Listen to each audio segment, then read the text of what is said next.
இந்த ஒரு பொடி சாப்பிட்டா போதும், எலும்பு நல்லா ஸ்ட்ராங்காக இருக்கும், கால்சியம் சத்து அதிகரிக்கும். முருங்கைக்கீரையில் நார்ச்சத்து அதிகமாக இருக்கிறதால மலச்சிக்கல் ப்ராப்ளமும் சீக்கிரம் சரியாயிரும்.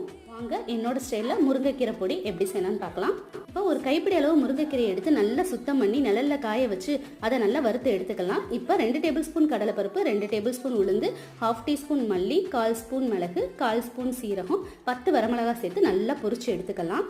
இப்போ இதை வேற ஒரு பிளேட்டுக்கு மாற்றிடலாம். இது ஒரு ஓரமாக இருக்கட்டும். அதே பேனில் 2 டேபிள் ஸ்பூன் அளவுக்கு நிலக்கடலை சேர்த்து அதையும் வறுத்து தனியாக எடுத்துக்கலாம். இப்போ 2 டிராப் ஆயில் விட்டு ஒரு 10 பல்லு பூண்டு, கொஞ்சோண்டு புளியை சேர்த்து நல்லா வறுத்து எடுத்துக்கலாம். இப்போ எல்லாமே நல்லா ஆறட்டும்.